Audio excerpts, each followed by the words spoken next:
Good morning అందరికీ. So ఈ reservations గురించి తెలియని వాళ్ళు ఎవరు ఉండరు, అందరికీ తెలుసు. కానీ ఈ మధ్య కాలంలో ఈ హారిజాంటల్ రిజర్వేషన్ అనే ఒక కొత్త పదం వినిపిస్తుంది. ఏంటి హారిజాంటల్ రిజర్వేషన్, అసలు వర్టికల్ రిజర్వేషన్ అంటే ఏంటి, హారిజాంటల్ అంటే ఏంటి అనేది ఈ వీడియోలో మనం కొంచెం క్లారిటీగా చూద్దాం.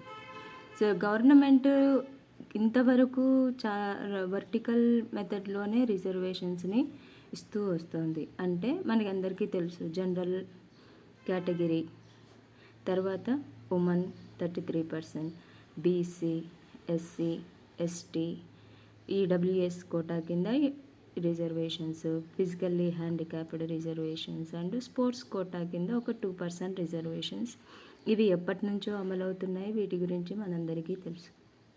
కానీ ఈ హారిజాంటల్ రిజర్వేషన్ అనే కొత్త మెథడ్ ఎందుకు తీసుకొచ్చింది అంటే, ఇప్పుడు ఉమెన్ 33% రిజర్వేషన్ ఖచ్చితంగా ఉన్నాయా లేదా అని చూసుకోవడానికి ఇది కొంచెం హెల్ప్ అవుతుందన్నమాట. అంటే ఈ హారిజాంటల్ రిజర్వేషన్లో especially women, ex service mens అంటే ఆర్మీలో చేసి రిటైర్ అయ్యి వచ్చిన వాళ్ళు ex service men, physically handicap, widow, unmarried ఎవరైతే ఉన్నారో వాళ్ళకి, అండ్ స్పోర్ట్స్ కోటాలో ఎక్స్పెషల్లీ ఉమెన్, నాట్ మెన్, ఉమెన్కి మాత్రమే ప్రయారిటీ ఇస్తారనమాట. అంటే హారిజాంటల్ రిజర్వేషన్ మెథడ్లో.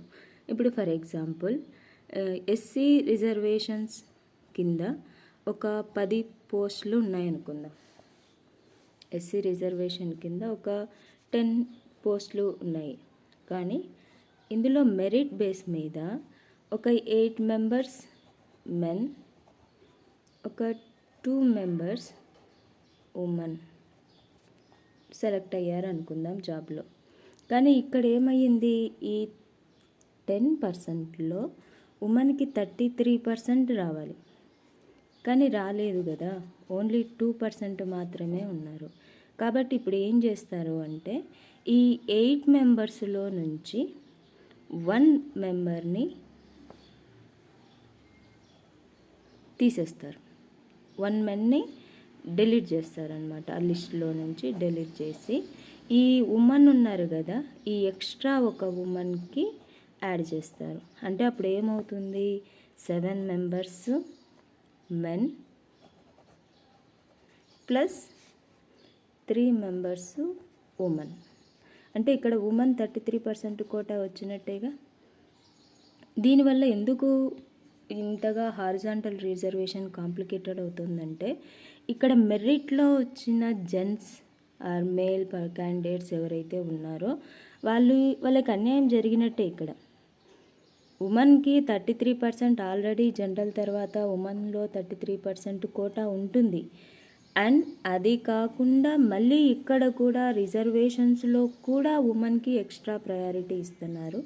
దీనివల్ల టోటల్గా ఉమెన్కి బెనిఫిట్ అవుతుంది, కానీ దీనివల్ల మెన్ చాలా నష్టపోతున్నారు.